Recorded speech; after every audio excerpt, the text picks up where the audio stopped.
we are here with Chuck, who is the bassist in Alice Cooper's band. But forgetting Alice Cooper for a second, you've got your own band now. That's right, Beasto Blanco. Tell me, how'd that come about? Well, I've always been writing. Right. And, you know, obviously just being a rock fan myself, I've been influenced by so many different bands throughout the years, and I felt like it was time. It was time for me to get some of these songs out that I've been writing over the years, and this project that's been in my head for so long. It was time. It was time, so I partnered up with Chris Latham, a guitar player pal of mine, and we just started putting together some older songs that we had written and writing some new ones as well. And it just, everything is just kind of fallen into place, if you will. So it's been an awesome, you know, band that we've put together right now, and I'm really excited about it. And I just can't wait to finish the new record and get this thing out on the road. Now, are you finishing it while you're on the road with Alice? Are you doing the whole Pro Tools thing in the hotel room, or? You know, the convenient thing about Beasto Blanco is I have Tommy Hendrickson is producing it, who also co-produced the last Alice Cooper record. And who plays with Alice. And who plays with Alice as well. And Tommy and I just see eye to eye on so many things about rock and roll. You know, a lot of our influences are the same, and a lot of things that we love and hate about it, we both see eye to eye on this stuff. So it's a great combination of guys.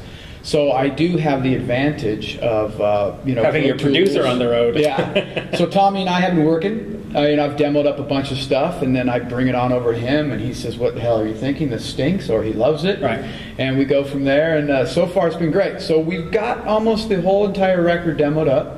And when we get back home on our break, August, September, we'll finish it up, and hopefully looking for an October release. That's kind of cool. Now, right now, people can actually pick up 3 songs on iTunes. That's right. Yeah, we got 3 songs on iTunes right now that we were the first attempt to see just where we were going to be at, you know, what this band was going to sound like. I picked 3 songs that I thought were just completely different from each other. It's a high energy band. You know, I'm highly influenced by, you know, Motorhead and White Zombie, and I love that kind of stuff. But I also picked just 3 different songs just to see what our identity would be and see what it was going to be like working with Tommy. And they just turned out amazing. They are completely different from themselves, but it sounds like one whole thing. It really does. Yeah, thank you. So you know, they can pick up the 3 songs right now and get a taste for what the new record is basically going to sound like. And you know, the more I listen to the newer songs, I get more excited about those than the 3 songs that we've really tracked. I think this record is going to be pretty killer. Now, when you said that you had old songs that you had written up and then you're working on, tell me a little bit about your writing process. Are these songs that you had like 20 years ago, or are these songs you had like 6 months ago? And how do you write? Because yeah, man, they're not that old. You know, some of those songs I have 20 years ago, I don't even think you'd want to hear. But no, I just the writing process for me basically is, like I said, I'm just more like a down and dirty kind of club rock guy. I love, you know, smoke-filled clubs, not knowing who the band is, and they just come in and smack you in the face with good rock and roll. And that's really what it's about for me. I'm not into polishing a song and having the big sing-along chorus, and I just want something that grooves, that feels good, and you know, it just makes you feel a certain way. And that's where I go from writing a song. I think really groove. I'm a big When I write, I'm always thinking drum grooves, and drummers love playing my stuff because there's so much to do as a drummer, and it's a lot of fun.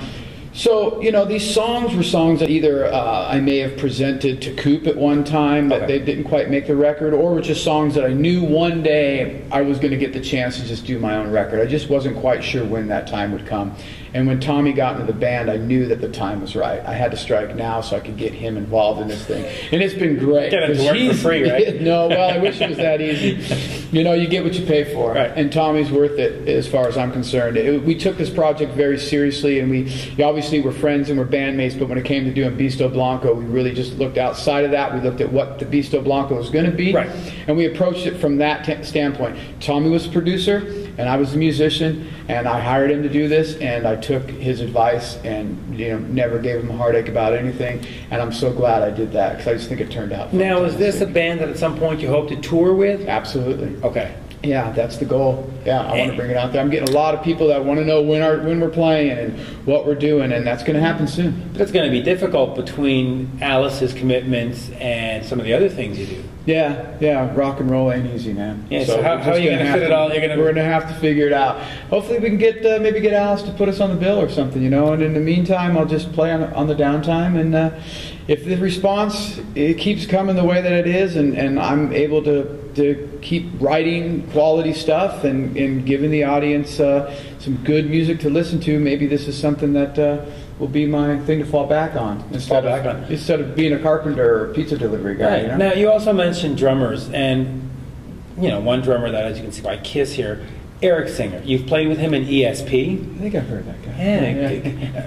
Great drummer, by the way. Great guy. Greatest Kiss drummer. Yeah. Any more ESP down the pipe for you? Or? Oh, there'll always be some ESP dates. You know, the beautiful thing about ESP, man, is it's one of those things where when we all got the time. Right. Look, man, we're all fortunate to be busy playing rock and roll. Right.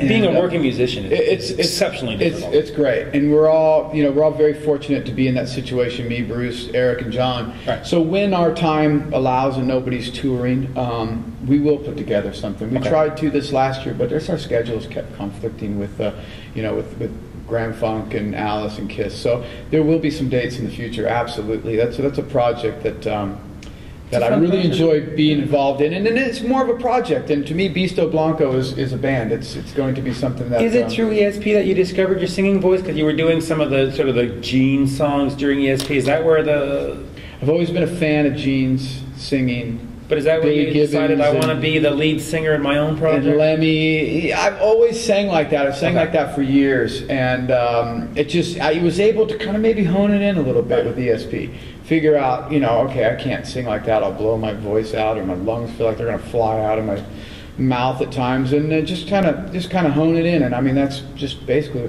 being on the road. You kind of figure out what you can do and what you can't do. With Alice as a bass player, you can sort of sit behind and let the show go on. But with Beasto, you got to be up front. You're the singer. You're the guy. Is that exciting or is that scary? Oh no, maybe it's a little bit of both. Okay. I've always thought about that, like how I would approach it. What is my style? Putting the bass guitar down and maybe just being a front man or playing guitar in a couple of these songs. And it's something that we're thinking about how we're going to approach it. And I think it's going to be a lot better for the audience and easier for me if I'm just singing and playing guitar. And a couple times I'll get another bass player.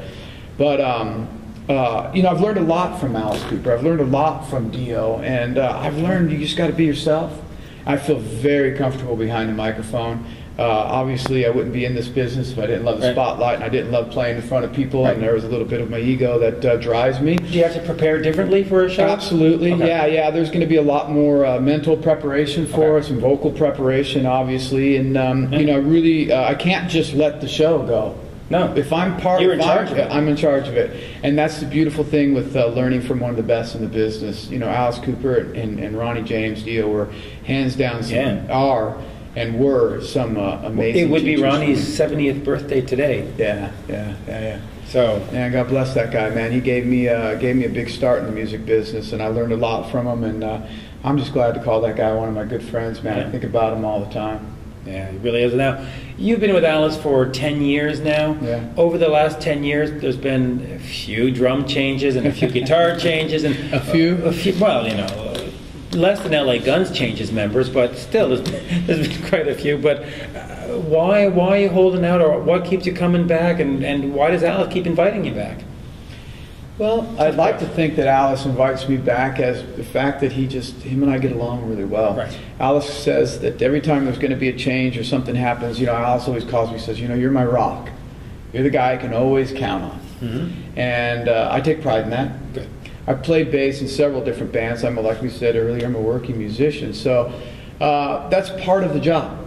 You want to make things seamless. And so being invited back, I consider myself a band member in Alice Cooper, and I know they do as well. They consider this, myself especially, just the guy in the band. Like, they don't have to worry about Chuck. Right. I'm always going to be there, and I'm always going to do my job. I like to make a living. I like to make some money. Right. So being in Alice Cooper helps me provide, for that. And on top of that, I am able to have some time off where I'm not, I don't have to work, and I can do Beasto Blanco, and do some other things that I enjoy as well. Yeah, absolutely. What do you think of the current lineup with Orianthi, Ryan Roxy coming back, and of course Tommy, your producer and friend?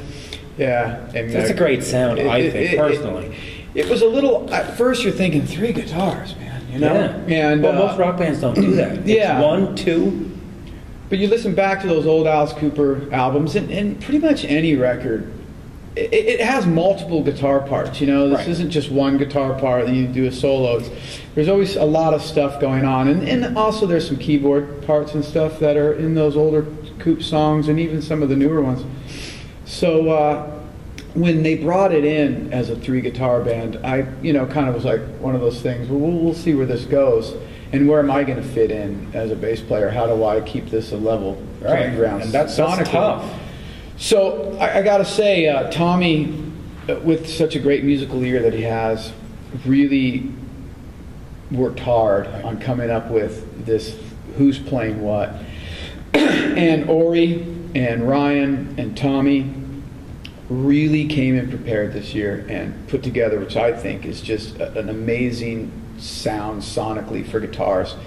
They're all playing different things at the same time. It just sounds right. It sounds like it was written that way, and it really opened up a spot for the bass. And it's just amazing. Nowadays we're using in-ears, so we have control of our mix. And I have such a killer blend of guitars that it just sonically sounds great each night. Really so they've done a really good job, and I'd have to say this is definitely one of the, I don't want to say the best lineups because I've had the privilege. Damon and the other guys were all great too, but this one really, there's something nice about it. And the thing with Alice, it's a pain in the ass when you get a bunch of different players all the time. It's hard to stay, it's hard to keep your focus, but at the same time, Alice gets the best. He does. And when I've had the opportunity to play with some amazing drummers and some amazing guitar players, and that's been a good thing. It's been a good thing. So this year, it's not that it's the best lineup I've ever played in, but I definitely think sonically and just as a group of friends, band of brothers and sisters, we are having one hell of a time out there, and it's sounding great. Absolutely. And of course, now if people want to check out your music, it's BeastoBlanco.com. BeastoBlanco.com.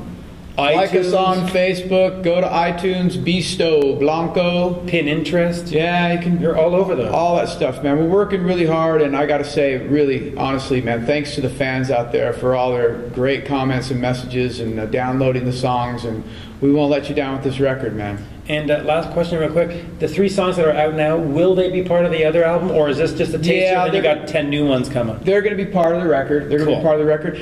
There could be some changes, maybe with a couple little mix things or arrangement things differently. With the beauty of Pro Tools, we can kind of swap mix and stuff around. But I might do little things here and there, but for right now, they'll definitely count on those songs being on the record. But we'll do a little extra twist on those 3 just to make it different for the album and the ones that are available now. Perfect. Well, thank you very much. My pleasure, brother. Thank you, man. Thank you. All right.